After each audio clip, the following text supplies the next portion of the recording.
Monday, 24th November 2025, the National Agricultural Show will come alive again. This will be the 17th edition of the event, where Nigeria's vibrant agricultural sector is showcased. And this year, the focus will be on empowering smallholder farmers, restoring value, ensuring productivity will ensure attainment of food security in Nigeria. As usual, there will be exhibitions featuring agricultural products, and the latest machinery and equipment, seminars and symposia on crucial topics in agricultural development, technology and sustainability would enable stakeholders, investors, farmers and other participants to interact and share ideas on not just improving production, but also value addition towards sustainable food security in Nigeria. Also, Nigeria's rich cultural heritage and how agriculture has shaped the nation's traditions will all come to play. Nigeria today will beam its searchlight on the expectations on this all-important agri-show. Stay with us as we bring you all of the agricultural talk, as we have an expert here in the house to give us that. I am Ikaria Clinton. Welcome.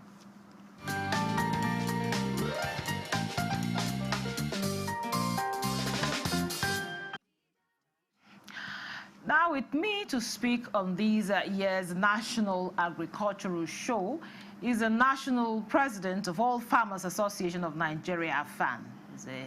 He's also President, Nigeria Agribusiness Group, and also Chairman, Board of Trustees, National Agricultural Foundation of Nigeria, Kabir Ibrahim. It's a pleasure to have you. Thank you very much for having me. I see you being all smiles there. I like it when I see smiles on your face. You know, when we talk about agriculture, we're talking about food. I like talking about food a lot. Everybody likes talking about food. Okay, now we are talking about the Agri Show that usually takes place every year. This year is the 17th edition. Last year you talked about incentivizing smallholder farmers, and today you're talking about empowering smallholder farmers. So I really want to know what's the difference between incentivizing them and... Well, it's a matter of, in fact, it's tautology. It means the same thing. Okay. You know, what we should do in this country is that we should give the smallholder farmer his or her due, because invariably they are the engine room of food production in this country. Because we have very limited mechanization. You cannot easily scale productivity on the whole without automation. Okay. But the resilience of the smallholder farmer has been able to provide food for the over 200 million mouths in this country. So we need to always talk about them for now. But we hope that in time, a lot of the human power will be replaced by machine power, and we will have a lot of mechanical advantage in production. So the smallholder farmer will disappear. He will become a small businessman. He will get into agribusiness and he will be prosperous. But for now, we depend on the smallholder farmers to feed the ever-growing population of this country. Okay, now, like I said earlier, and of course in our opening, in the introduction of this program, we talked about the edition. Today, or this will be the 17th edition of this show. Now, what impact really has it had on the agricultural sector? Well, a lot of it, even though, you know, people from the outside may not appreciate it, but a lot of innovation is displayed from the research institutes, from manufacturers of farm machinery, from value addition. You know, you will be surprised that the IAR in one of the shows showed that you could use sorghum powder or flour to add to flour, wheat flour, to make good bread. Even millet powder or millet flour could be added to bread, to wheat flour and to make bread. those kind, and then you find so many pastries coming out of potato, some from cassava. So some of these things, if you are in the village, you will not know. You just eat your cassava by boiling it, that's all, or making it into gari. You don't even make it into gari in the village. You find yourself planting and harvesting your cassava and going out to buy gari from some other places where they add value to it. Whereas you can add value and make different dishes from it. So you learn it from modeling other people.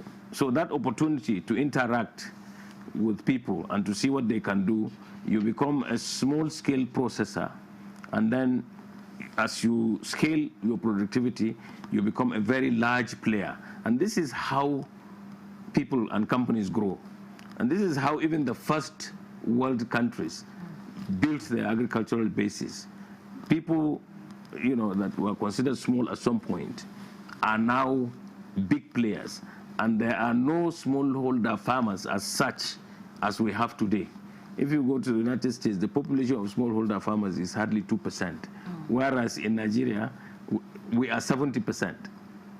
And we contract, the population will contract when value addition, processing really takes place. Now, recently we've noticed that food is becoming very cheap in the market. That's very cheering news for me, really. Well, yes. Because we have, rice, we see the prices of rice coming down and all of that. With these kinds of shows, are we expecting to see something, going further, the prices of food going down? Well, you see, what you are saying is very correct. So many of the consumers are very happy, but so many of the farmers also are not happy. Why is because the price of inputs is still very high. Fertilizers are high, other agrochemical inputs are high, so the production costs are high. Therefore, the low prices you see, the farmers are groaning under them. But we hope that the same way that the government intervened to bring down the costs of some of these food items, they will do the same to bring the costs of inputs, and that will be a win-win. Because there is no single farmer that produces that everything that he or she wants. We also buy from the same market as you. So if I'm a maize farmer, for instance, and I want rice, I have to buy rice, and I will only buy rice, sufficient rice, if I sell what I produce in excess at a good price. But when the prices are very low, I'm not able to do that. I'm not even able to buy fertilizers to go back to the farm the following year. So this year, yes, many interventions like that zero tariff importation of some items brought down the prices. Then, of course, this is harvest time, and we are beginning to see harvest prices. And I hope that this will be sustained, because if the farmers are not empowered to be able to go to the farm next year to produce those same things that have got low prices now, the tendency is that prices will go up again at the time when we least expect it, and that is the lean period between that end of December to probably March. You may have problems, God forbid. But I hope that I understand that government has some surpluses from the imports. So those will be brought out, and then prices will still be low. But what we hope to see is a decline in the prices of inputs, especially fertilizers. Because no fertilizer now sells for less than 50,000, whereas 100 kg of maize sells for under 30,000. So you will have to sell 2 bags to buy 1 bag of fertilizer, and that is not very good for the small-scale holder farmers. Okay, now tell us about this agricultural show. These are years on. What are we expecting in the show? The thing is that many companies would come to showcase farm machinery, especially the small handy ones that are easily affordable. And then some large players will also come to show what is possible. And then some manufacturers, indigenous and government manufacturers, will come out with different innovations, and people would be able to see them. And then you see food vendors doing a lot of innovation, value addition and all that, and it will be available. Then you will be able to also do good agribusiness there, because there will be B2B meetings between different people. You will see that. And then you see a lot of cultural heritages. You will see the 6 geopolitical zones showing what they have as comparative advantage. If you, for instance, where you come from, probably rice as such is not staple. It's not the major staple. And because of so many things that you can do with what is considered a staple, if it is yam or cassava, you'll be able to be very happy having that optimized. And so also will everybody else. If where I come from, millet is the main thing, a lot of derivatives from maize, from millet can be displayed, and you can be shown how to accentuate those values, and then we will all be happy. Because food security invariably is eating what you want to eat at the time that you want to eat, and you can afford it, and it is also nutritiously balanced. You know, because I don't eat rice, for instance, because I don't look at rice as my staple. No matter the quantity of rice you give me, I will not think it's food. I will tell you this story and time and again, because when I was a youth copper in Owerri, I used to go to restaurants to ask for food, and they would tell me there was no food, but there was rice. So at that time, in 1983, rice was not food in Owerri. Oh. So there you are. There are many, many things that will be displayed, a lot of innovation, good science. The research institutes will show all kinds of possibilities, and they will be able to scale whatever we do by modeling others. And then we can get into business transactions with so many people who would come to look at it. There will be people, showcasing their livestock, how fish can grow from maybe 1 kg to 5 kg. And how they do it, how they make it happen, right? How they make it is the feed. You have to determine a good formula for optimum growth. And even for small ruminants and for even large ruminants, you find a bull of like 1 ton, 1.3 tons on display. You wonder how it got there. You find a cock that is looking very big. So these are all the things that you open your mind to see, and then that's how we go out. We go abroad for agri shows and all that, and what we see is probably larger scale of what we have. Okay. And all we need to do is to really scale our levels to get there, and to be able to do these things rationally and to do it as a business. And most of us just do these things for subsistence, and that is what has kept us down. But Nigeria has no business being poor. We have no business relying on oil only. Our agriculture was really the economy, the strong point of the economy before the discovery of oil and its commercialization. Some of us who went to school around the 70s, we were really given scholarships and all that on agriculture. There was no oil in commercial quantities and all that. And now you can see what is happening to the oil. Some of our attitude, corruption and all that has made it such that we cannot even refine our petroleum products here. Our oil, we import refined products. Some people are making efforts from the private sector, and we are antagonizing them instead of really encouraging them. Because the private sector, we are encouraging them. The private sector is the engine room of growth of any economy in the world. The government is only supposed to create the enabling environment, but it's private sector that really is the engine room of growth. Okay, thank you very much. We are going to take a breather here, and the discussion will continue when we return.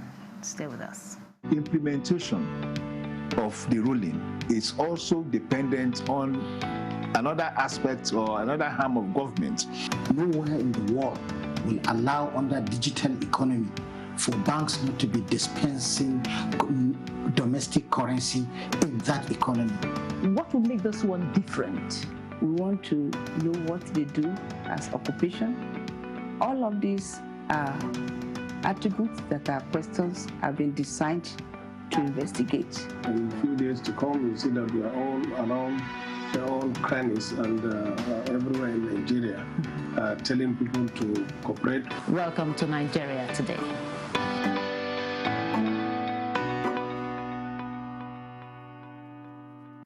Welcome back. This is still Nigeria Today. We are talking about the 2025 agricultural show that's about to, take place.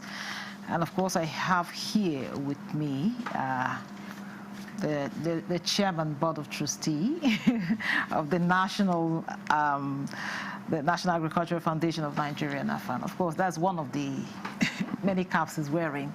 Now, okay, you talk so much about what is going to happen there, but I was also thinking, is there also an opportunity for us to exchange knowledge with people from outside the world? Of course. In fact, this is the melting pot of ideas and businesses, and then you can model others. In fact, the whole world, even as an architect, I gain inspiration from the works of other people.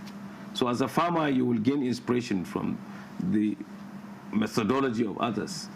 And then for people who come from outside Nigeria, you find that some of them have advanced knowledge because it revolves around education. Good agricultural productivity must come from knowledge, from education. You cannot claim that you know and your way is the best. You have to learn to do it the correct way. There are many, many systems of production. Take the system of crop intensification. You can do it on all the competencies. Rice intensification, maize intensification, and all that. Yeah, and there are many technological breakthroughs in agriculture. Soilless farming, vertical farming, farming on water. So all of these things will come and people will even educate you on them. If you get a Japanese there, Japan used to rely on importation of all its food because of its prowess in technology. But soon enough, they realized that it was not possible for that to be sustainable. So they came about with all kinds of methodologies of productivity. Science offered them a lot of things. Nigeria should do the same. We should not just wait for rain-fed agriculture. We should be able to do agriculture all year round. We have large areas of cultivable and irrigable land. We should be, once we produce optimally throughout the year, we will have no business looking for food from elsewhere. Yes, and we will not be selling what we produce in its primary form if we accentuate our processing. Okay. Because you can see the irony. You produce cocoa in Nigeria. We export cocoa in its primary form. And then we import chocolate that you ladies want. and so many beverages, yes. So if we learn to process optimally, we will be able to be the hub. Because it's here and it's processed here, it is going to be cheaper. So many people will come. And especially now that Africa is one market, there is a lot of opportunity here for us, for Nigerian farmers and processors, to be able to attract foreign exchange, even from within Africa. And then, when for instance, when the Germans, the Americans come to Nigeria, they ask you to produce optimally what you can produce and sell it to them in its primary form. They go back there, add value to it, and then come to sell to you at exorbitant prices. I have one instance where in the Netherlands, they talk about sesame, their own sesame. But it's not their sesame, it is our own sesame. That they import and add value. And they sell. And they claim it's theirs. Yes, of course. What would you do now?